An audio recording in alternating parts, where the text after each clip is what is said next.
Most people try to create a new personal reality as the same personality, and it doesn't work. We literally have to become somebody else. So then you would have to agree with me then all this information that you're learning today would inspire new thoughts, yes? And new thoughts should lead to new choices, yes? And new choices should lead to new behaviors. And new behaviors should lead to new experiences. And then new experiences should create new emotions, yes?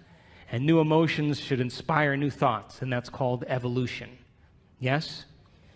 So then those emotions that Greg was talking about this morning, the majority of people in the Western world spend the majority of their life living by the hormones of stress.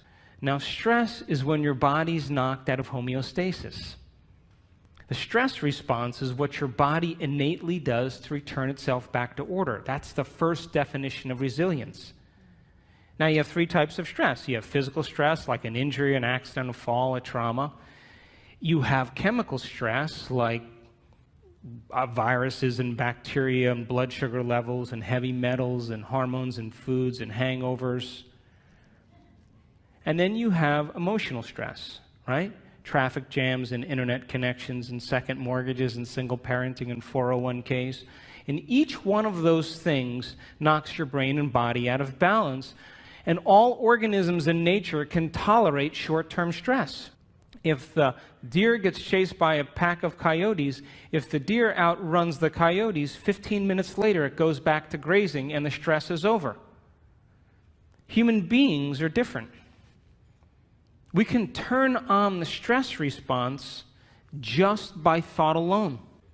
You can begin to think about some future worst-case scenario, and because the privilege of human beings is that we can make thought more real than anything else, we can focus on that possibility to the exclusion of everything else. And you can knock your body out of physiological balance just by thought alone, and your body, as the unconscious mind, believes it's in that experience in the present moment. And we can unfold past bitter memories that are tattooed in the recesses of our gray matter, and like magic, we bring them to life, and in that moment, it's real. And so the hormones of stress long-term push the genetic buttons that create disease, and no organism can tolerate living in emergency mode for extended periods of time. So then think about this. You can turn on the stress response just by thought alone. How many people have done that? You've done that? It's called being human, right? And we know that the hormones of stress dysregulate and downregulate genes to create disease. So that means then your thoughts can make you sick. So here's my question. If your thoughts can make you sick, can your thoughts make you well? I'm talking to the right audience. So then the hormones of stress, though, give the body and brain a rush of energy. And it's like a narcotic. It becomes a drug. And people become very addicted to the adrenaline and the stress hormones. And they use the problems and conditions in their life to reaffirm their emotional addiction so they can remember who they think they are. The bad relationship, the bad job, the terrible circumstances, all of that is in place because the person needs that to reaffirm their emotional addiction. Because God forbid they couldn't feel anything. So then if the hormones of stress become like a narcotic, and you can turn on the stress response just by thought alone, then we could become addicted to our own thoughts. How many people are still with me? So then if you become addicted to your own thoughts when it comes time to change, then you can understand then, just like an addict, the moment you're no longer thinking certain thoughts that are making certain chemicals for you to feel a certain way, and those feelings drive the same thoughts. You know, like if you have an insecure thought, you begin to feel insecure, right? Come on. And the moment you feel insecure, you're going to think more insecure thoughts, yes?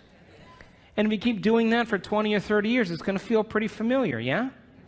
And then you're going to say, I am insecure. Well, whenever you say I am anything, what you're saying is you're commanding your mind and body towards a destiny. So if the body has been conditioned to the mind of insecurity, don't you think then the moment you're no longer going to think insecure thoughts and fire and wire those circuits in your brain and then produce the blend of chemicals for you to feel that way, don't you know your body is going to do what? It's going to look back up at your brain and say, hey, I modified my receptor sites for you. We've been doing this for 20 years. I'm counting on those chemicals coming. Now you're just going to stop? And it's going to start sending signals back to the brain. And the hardest part about change is not making the same choice as you did the day before.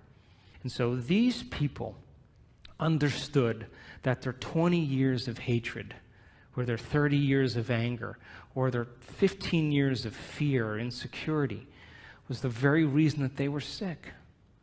And because feelings and emotions are the end product of past experiences, and we can remember experiences better because we can remember how they feel, if the environment signals the gene and the environment produces a chemical reaction, then as long as you're feeling the same way every single day, there's no new information coming from the environment, and you keep signaling the same gene. How many people are with me?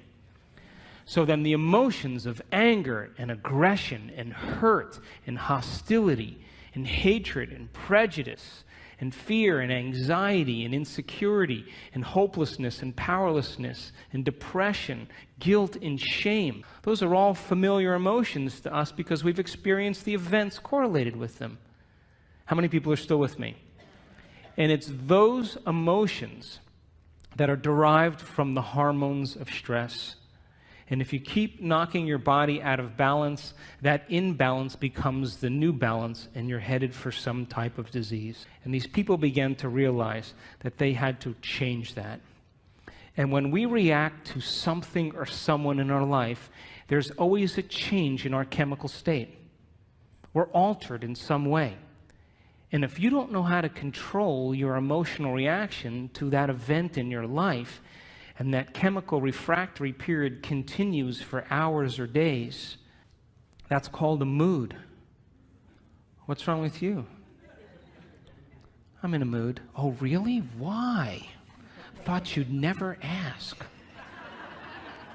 Well, this thing happened to me 5 days ago, and I'm living by the same emotional reaction.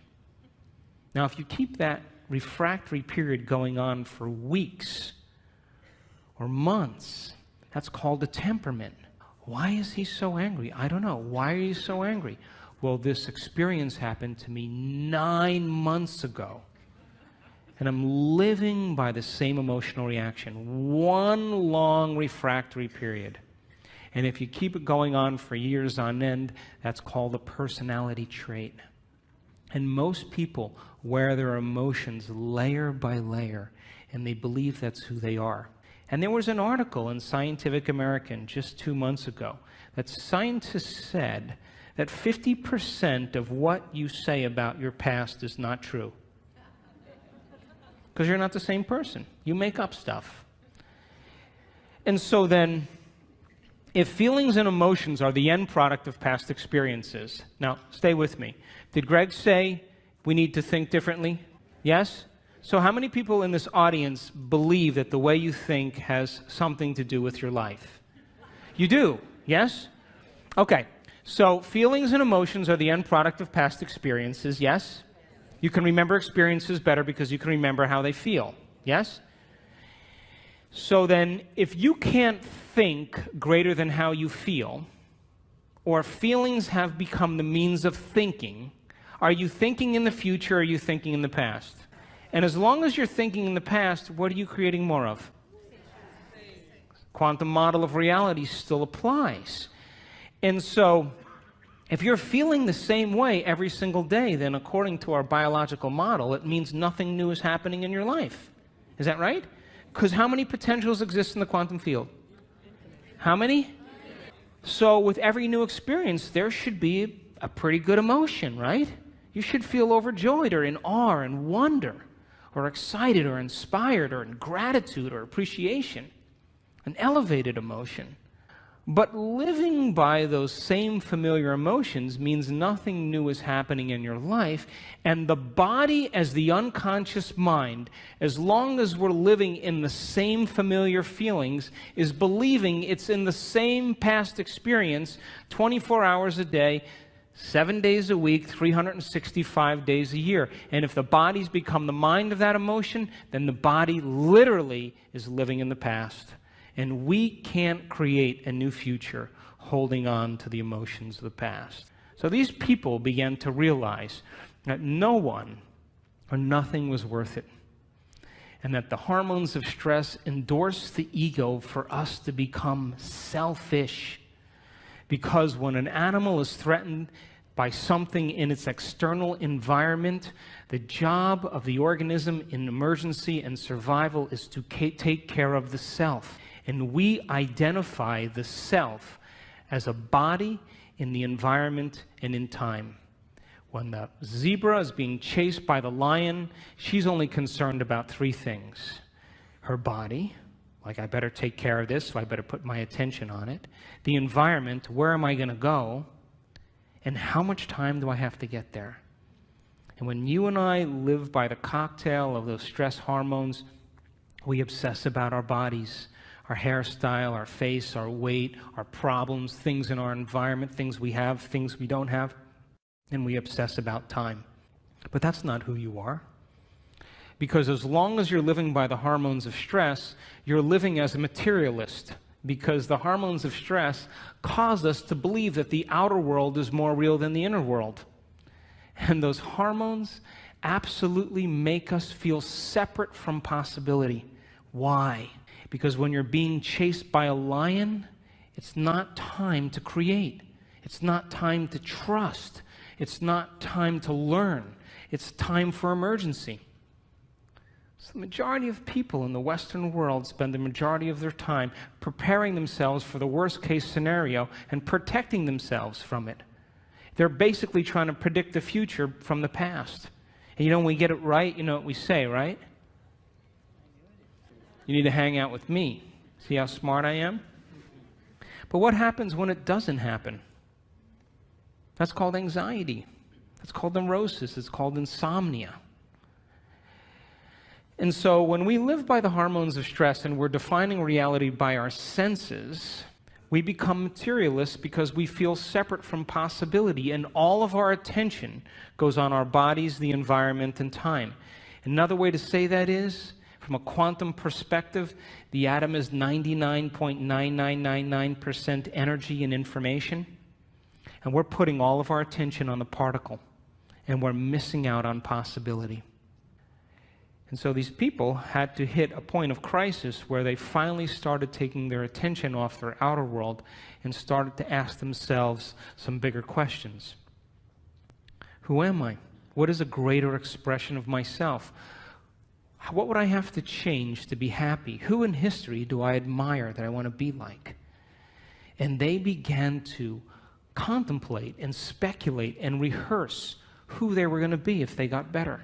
And the mere process of thinking about who they were going to be began to change their brain. And when you marry a clear intention, intention is a thoughtful process, with an elevated emotion, that's a heartfelt process, you move into a new state of being. And as they began to remind themselves every single day of who they no longer wanted to be, and they reminded themselves every day of who they did want to be, they began to cause their brain to fire in new sequences and new patterns and new combinations. And whenever you make your brain work differently, you're changing your mind. Because according to neuroscience, mind is the brain in action. Mind is the brain at work. So they reminded themselves every day of who they wanted to be, and they began to fire and wire new circuits in their brain that became the very platform of the foundation of who they would become. But here's the point. They said, I'm not getting up from this meditation until I feel like that person. Now, The privilege of being a human being is that we can make thought more real than anything else. And when the thought in their mind became the experience, their heart began to open, and their body, as the unconscious mind, began to believe it was in that new future, in the present moment, and they were literally signaling new genes in new ways ahead of the environment. And as they began to fall in love with themselves and gave thanks before it was made manifest, the emotional signature of gratitude means the event has already happened. And so now they were giving their body a taste or a sampling of the future in the present moment. And every day they did it over and over again. And they were unmemorizing emotions that kept them connected to the old self. And they were reconditioning the body to a new mind and to a new emotion. And that heart of theirs began to open. And they went from selfish to selfless. And they moved from a state of survival to a state of creation. And when they were no longer thinking and feeling in the same way, they moved into the fourth quality. They had long moments where they lost track of time and space. What they were doing in their inner world became so real to them that when they opened their eyes, they thought it would be 20 minutes later, and it was an hour and 20 minutes later. And when they did that, that magnificent forebrain, the crowning achievement of the human being, the frontal lobe, the creative center, it has connections to all other parts of your brain. And when you're asking open-ended questions like, what would it be like? How would it have to be? The frontal lobe, like a great symphony leader, looks out of the landscape of the entire brain and begins to select different networks of neurons and seamlessly pieces them together to create a new mind. And the moment the brain begins to fire in tandem, the frontal lobe creates a picture. And that picture is called an intention. And when you can make that picture more real than anything else, and you begin to feel inspired by it, your body's no longer living in the past. Now it's living in the future. And every day, as they no longer fired and wired the same circuits in their brain and emotionally signaled the same genes in the same way, they were moving into stasis. And then they began to reverse the process. And a new state of being is a new personality. And a new personality creates a new personal reality. So, after I wrote Evolve Your Brain, and after What the Bleep, the most common question people asked when I was traveling around the world: how do you do it? How do you do this stuff? Why is it so hard to change? I mean, what do you do? And so we started teaching workshops around the world, and we were doing introductory levels, and we were using science and brainwave technology and breaking it down, the heart coherence, so people could understand how powerful they really were. And so we started teaching these workshops after What the Bleep, and for the first year and about 3 or 4 months, guess what happened? Nothing. I don't know if it was me or just whatever it was, but there wasn't a lot happening. And then after about a year and a half or so, we started getting these emails. People coming to the events, and the first line of every email was always the same: you're not going to believe this. My 20 years of hatred towards my father, I just decided I didn't want to hate any longer, and my acid reflux went away. What do you know? Did I signal a new gene in a new way? And people started to correlate what they were doing. They were actually practicing it consistently, not as something that they had to do, but something that they wanted to do, because they believed it was possible. And if you knew that you were a creator of reality, that your thoughts have something to do with your destiny, if you knew that on a gut level, would you ever miss a day? Never miss a day. And would you ever let a thought slip by your awareness that you didn't want to experience? And so when we started seeing the feedback started to come in, people started saying, hey, I'm feeling better, things are starting to happen in my life. That was, for me, the most important point in my career, because I knew on some level that we were making a difference in people's lives.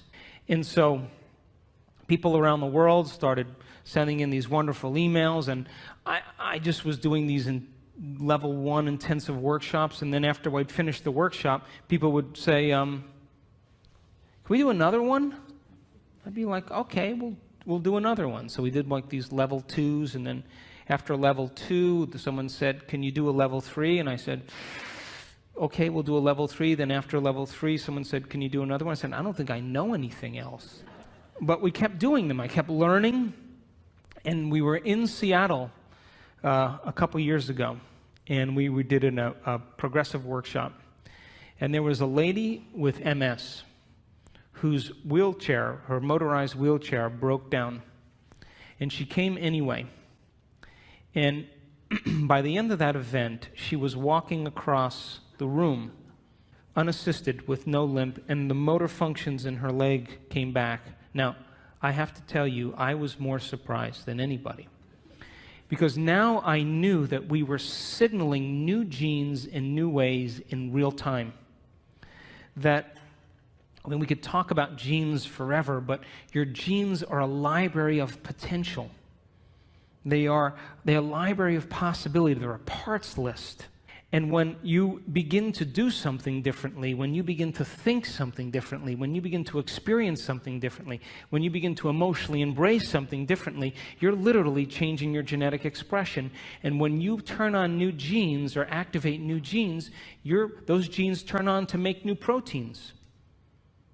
So then, people were literally turning the genes off or down-regulating the genes that had to do with their disease and up-regulating new genes right in their meditation, and their body began to change before our eyes. We did another event then, a few months later, and another lady with MS was dancing around the front of the room. Now, there's a scientific part of me that I just couldn't overlook this. And I became very, very passionate about this idea called information to transformation. And I said that if it's happening in real time, people are doing amazing things, common people just like you give them information, really profound information that has to do with the truth of the way reality really is. And you begin to have them share that information where they can repeat it. They're wiring it in their brain. Would you agree? If you can repeat something, it's in there, yes? The latest research that was done by Kandel, the Nobel Prize laureate, he said that when you learn a new bit of information, you double the connections in your brain in certain areas from about 1,300 to 2,600 new connections. As a matter of fact, every time you learn something new, you're making a new connection in there. That's what learning is. So he saw that you increase the number of connections in your brain just by learning a few bits of information, but if you don't revisit that information and review it, those connections prune apart within hours, within days. So it's important then for students to be able to learn the information and then repeat it.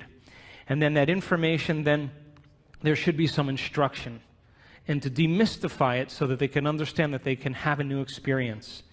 And that new experience should produce some type of transformation. And if it's happening in real time, we should measure that transformation in our seminars. And if we can measure that transformation and begin to interpret it, synthesize it, all of that information then that we've measured is more information to teach transformation better. And if people continue to transform and we measure it, that's more information to teach transformation, and we begin to close the gap between knowledge and experience.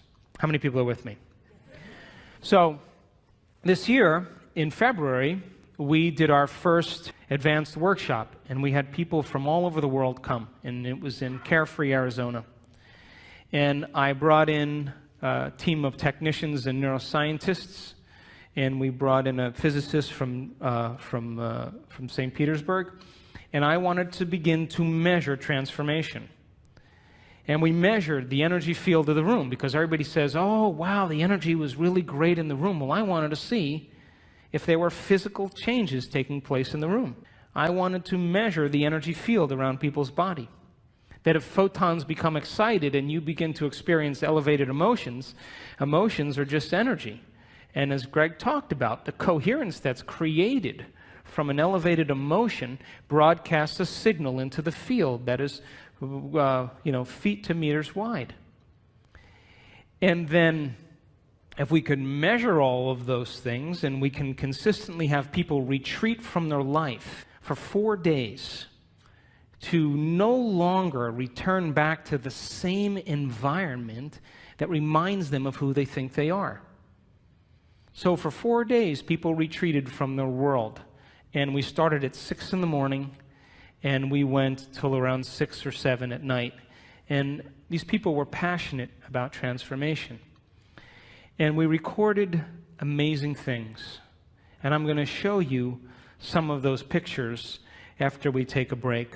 But it begs the question then, if your personality creates your personal reality, and you walk back into your life every single day, and you see the same people, and you go to the same places, and you do the same things at the exact same time, then it's your external environment that's turning on different circuits in your brain, causing you to think equal to everything that you know. And as long as your same environment reminds you of who you are, and you're thinking equal to your environment, then your personal reality is creating your personality. And there's a dance between the biology in your inner world and the experience in your outer world, and that tango is called karma. So then to change then is to be greater than your environment, to be greater than the conditions in your world, to be greater than the circumstances in your life. And every great person in history knew this, whether it was William Wallace or Mahatma Gandhi or Joan of Arc or Martin Luther King, the Wright brothers, to have a vision, an idea, a dream, and to begin to no longer keep doing the same things, as Greg said, because all of the adversity in our life is to initiate us into greatness. It's to call out something greater in us. And so these people retreated from their life for 4 days, and they took away the constant stimulation that reminded them of who they were long enough to change their brain and body to be ahead of their environment. And so we measured some amazing things in these people. We saw people with chronic diseases all of a sudden have normal bodies again. We've had people in our work that were diagnosed with rare genetic disorders. My thinking was, if I knew the things from the people that had spontaneous remissions that I studied, what those commonalities were, we should be able to reproduce them, right? So that's why we developed the model of transformation in our workshops. I just did what people already knew how to do and just used the science to explain it. But we had to get people to reproduce it, because anything that's repeatable is a scientific law, or verges on a scientific law. So I wanted to see if we kept doing it, if we were able to produce some type of consistent change. And we started to see some pretty amazing things take place. We did a second event in July of this year, and we partnered with HeartMath Institute, and people wore the monitors for 24 hours, and we were measuring heart coherence with brain coherence. And I'll show you some pictures of some amazing people that sustained heart coherence for hours. It became a skill. As Greg said, once you know how to do it, you know how to do it.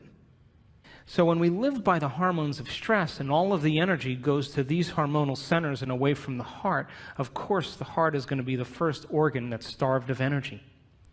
And when we live by the hormones of stress, we will always try to force the outcome. We'll always try to push and make it happen, because we are matter trying to change matter. And one of the things I learned in studying people that did amazing things in these workshops is I watched a lady for a whole hour. I watched her brain on the scan, and her brain was working so hard. And as I watched it over and over again, watched it over and over again, watched it over and over again, the more she tried to change, the worse her brain got.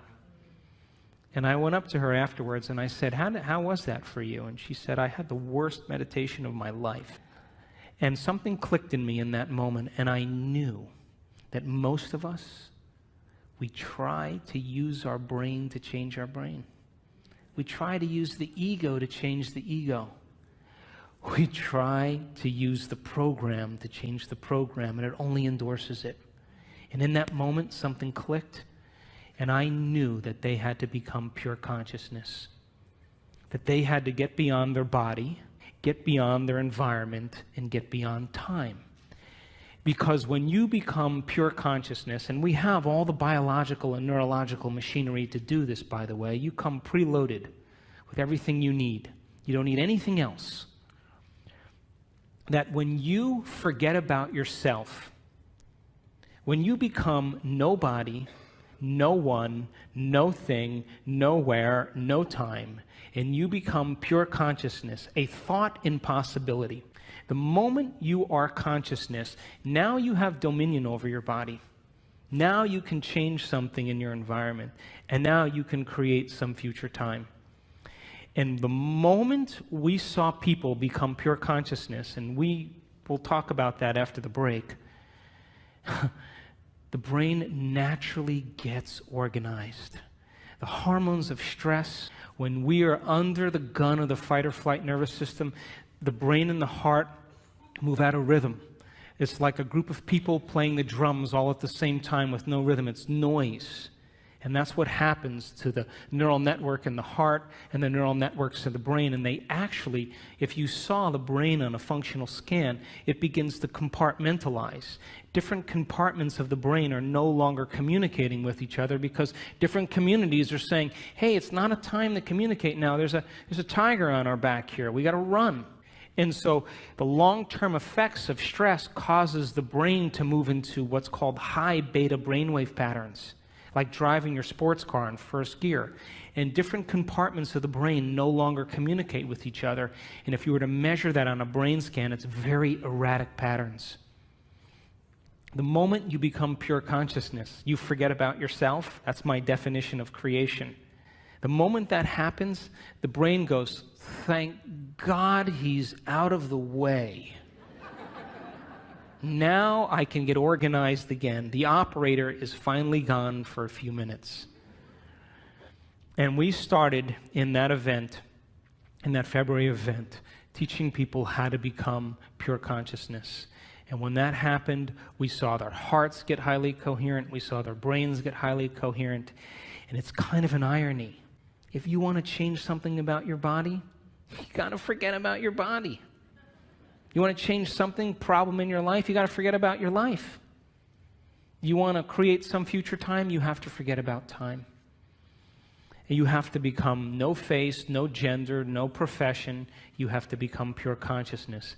And we saw it over and over again, that 91% of our people that had their brains scanned in our first event had a more than 80% change in their brain for the better. And there was no drugs, there was no, therapies. They just went through the process of observing their thoughts and becoming conscious of their unconscious thoughts because they're no longer being distracted by their environment. Pay attention to their behaviors and their actions and look at the body as the mind and the emotions and master that. In the first day, the energy in the room, we measured it. Guess what happened to it? It went down. Because people were breaking all their emotional ties to their known familiar life. But when we went to that next day and they became pure consciousness, the energy in the room began to rise. And when we saw that, it was miraculous. And we measured the energy as it began to continuously improve. And when we did our event in July, we started seeing people having enormous amounts of energy that were stored in their body travel up through their heart and into their brain. And we captured people with a full-on Kundalini experience, full-on ecstasy in their brain. And they were common people just like you. And boy, I tell you what, after that experience, they could care less about their checking account. They could care less about their problems. And we saw one lady move into such a state of ecstasy. We were watching her on the camera, on the screen like this. And all of a sudden, we saw her brain get very organized. The front of the brain talking to the back of the brain, the back with the front, side to side. strong level of coherence, and all of a sudden, she went into this high consciousness state called gamma brainwaves. And gamma brainwaves is super consciousness. And I looked at that screen, and I looked at the neuroscientist, and I looked at him again, and I said, I think she's in ecstasy. And we turned around, and she had tears running down her face. She was so connected to something greater. She didn't want the experience to end. I'm going to show you pictures of her brain. She wanted the moment to elongate. She felt so connected, and all of a sudden, when that posterior pituitary turned on and released all that oxytocin into her brain, guess what it did to the amygdala where all the stress circuits are? It anesthetized, it shut down fear, it shut down hostility, it shut down sadness. Those circuits are turned off when oxytocin is like that. And the heart begins to open its vascular channels and motility increases, and she feels connected to something greater. And she would never try to force the outcome in that moment. She's already connected to the outcome. She's trusting in the outcome. And we saw it with more than one person. And so the concept of information to transformation is to empower you that it's possible, that all of this information and science and everything that's coming out right now is for us to do something with. And this is a time in history where it's not enough to know. It's a time in history to know how. And when you give common people the opportunity to understand the truth about themselves, and then you inspire them to go out and try it, to try it like a scientist. Hey, I'm going to change the way I think and feel. I should see some effect in my life. And the moment I can correlate the feedback in my life with what I did, I'm going to do it again. And so we've had people around the world heal themselves of all kinds of conditions. We've had people win the lottery. We've had people create new opportunities for themselves, because nobody is so special to be excluded from this phenomenon. And the phenomenon is that you are a creator. And when you live by the hormones of stress, you forget that, and so do I. And when we live by the hormones of stress, we are always trying to change matter by being matter. We're being a brain trying to change a brain. We're being matter trying to change something in our life. But when people begin to understand how to apply these principles and they begin to practice them and make them a skill, and the more you practice it, the better you get at it. So think about this. What if you woke up in the morning, and instead of getting out of bed and doing the same thing as you did the day before and going through the same routine as you did for the last 5 years, what if you woke up in the morning and you place your hand over your heart and you say, I'm going to teach you what it feels like to be noble today. I'm going to train you to know what abundance is. And you begin to marry a clear intention with an elevated emotion, and you memorize that feeling, and you're able to maintain that modified state of mind and body your entire day, get ready. Because something unusual is going to happen in your life. That's the law. And the hardest part about all of this, hardest part, is simply making the time to do it. Making time for our precious selves. To decide then, well, geez, I want to be wealthy and abundant. Well, if I want to be wealthy and abundant, then I can't feel lack, because a wealthy person never feels lack. And if I feel lack, I'm going to attract lack. Gold only attracts gold. Lead doesn't attract gold. And so then when we see our life now as an initiation, and we have to meet the conditions in our life from a greater level of mind every day, then wouldn't it be a good idea every day to ask yourself a question like, what is the greatest expression of myself that I can be today? One lifetime today. Can I demonstrate love? Can I be patient? Can I be filled with energy and enthusiasm? Can I give? Who in history do I admire that I want to be like? And you begin to rehearse a new way of being and begin to install the neurological hardware in your brain so you have the circuits in place that when you open your eyes, you're somebody else, and you get that heart-centered emotion going. You move out of these survival centers, and the moment you open your heart, it's a fact. The Heart Math Institute did the research. Take a clear intention and marry it with an elevated emotion, and you change matter. You alter DNA at a distance because the thoughts you think are like the electrical charge in the quantum field, and the feelings that you emote are like the magnetic charge. And how you think and how you feel broadcasts an electromagnetic signature that influences every single atom in your life. So what are you broadcasting every day? So if you were able to practice it and change your brain and body ahead of the environment every day, then, you know, your friends would go, "You look different. Did you change your hairstyle?" "No." "Really? Did you shave your mustache?" "No, never had a mustache." "Really? Did you lose weight?" "No." "No." "Whoa, wow, something's different about you," because they're sensing a change in energy. And when you change your energy, you change your life. How many people are with me? So, great time to be alive, would you agree? We signed up for this.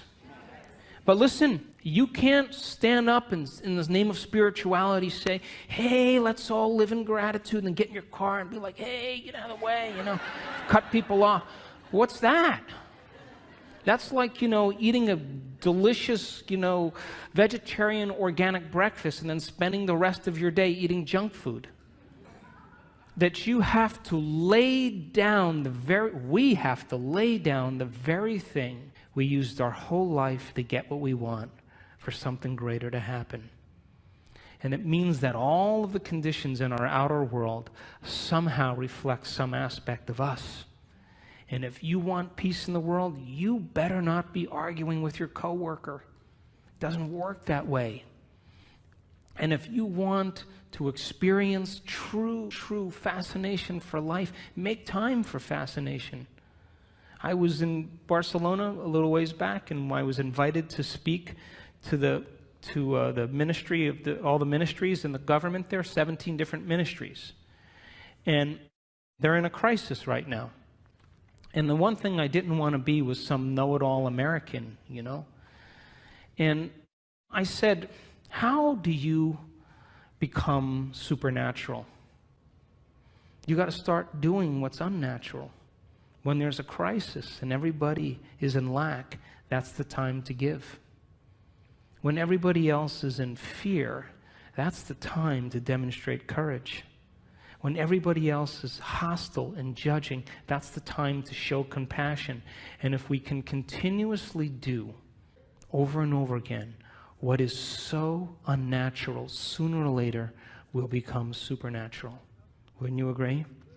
So then if you're working on your anger and your frustration, and I'm working on my fear and my anxiety and my judgment, and I'm taking care of me and you're taking care of you, then everybody was doing that, we would sooner or later start to see some change in the world. Yes? So then we have to begin to start somewhere. And the place we start then is looking within and beginning to look at some of those emotions that keep us anchored to the past, that literally begin to break us down. And if a person can move into an elevated state of being every day, and they understand that they're signaling new genes just by doing that, just by doing it. If you have that understanding, you will produce greater results. If a group of elderly men can retreat from their life for 5 days and go to a retreat center north of Boston, all these men in their 70s and 80s, and they were told to act like they were 22 years younger. Just pretend. And they had, magazines with Mickey Mantle and Joe DiMaggio and Marilyn Monroe movies, and they had papers with current events. And for 5 days, they hung out with other men, and they just pretended like they were 22 years younger. They took height measurements, weight measurements, range of motion measurements, finger length measurements, extremity measurements, and cognitive tests. At the end of 5 days, guess what? 60% better scores on cognition. Finger lengths, all of them longer. Range of motion, all improved. Some of them were playing touch football again without their canes. Who are you pretending to be? Because if you can begin to understand that when you begin to change your state of being, that a thought begins to activate new neural networks in your brain. New neural networks in your brain begin to fire and wire to create a hologram or a picture. That hologram or picture signals the limbic brain to make neuropeptides. And neuropeptides are chemical messengers that signal hormones. And hormones and neuropeptides begin to dock on receptor sites of cells. And cells begin to get a new message and signal new genes. And new genes make new proteins. And new proteins means the expression of life. And the expression of life is equal to the health of your body. Just by changing a thought. So then, if you woke up every morning and you pretended to be genius of the universe, unlimited mind, healthy, you would probably have to stop on the side of the road with your pen and write down the download that you were getting from the field because you never thought in that way. And so you and I have been hypnotized and conditioned into believing that we need a reason for joy, that we need a reason to give thanks. We need a reason to feel inspired. That's the old model of reality, of Newtonian physics, of cause and effect. Wait for something outside of you to change how you feel inside of you. And the moment you feel better inside of you, you pay attention to who caused it outside of you. And that event's called a memory. That's cause and effect. Quantum model of reality, as Greg said, is about causing an effect. Begin to change how you think and feel, broadcast a whole new electromagnetic signature, and give thanks before the event is made manifest. Materialists would never do that, but the quantum mind, the immaterialist, always does that, because the moment you begin to observe a new future, that's called intention, with an elevated energy, you are causing infinite waves of possibility to begin to collapse into new patterns of information called your life. But if you're observing your life from the same level of mind every day, and you begin to anticipate the next experience based on your past, I'm curious, tell me where the unknown is going to show up in your life. Is there any room for that? It would just be too inconvenient. The alien ship landed in the back. Are you kidding me? Dancing with the Stars is on tonight. Can they come back tomorrow? I'm busy. This is inconvenient. So this is a time in history where we have to meet these challenges with a greater level of mind. And we can't keep doing the same things, thinking the same thoughts, performing the same actions, and living by the same emotions and secretly expecting our life to change. We have to meet all of these challenges, and we have to be the heroes and the heroines that begin to leave a legacy in this particular time. There's a stigma that you and I have been conditioned into believing that all leaders get it in the end. Abraham Lincoln, Martin Luther King, William Wallace, Joan of Arc, they all got it in the end. It's a subconscious conditioning that leaders somehow pay the price with their life. You ever see a group of birds that all move in the same direction? You ever see the fish that all swim in the same? If you study that phenomenon in biology, that's called emergence. You would think that there's a leader.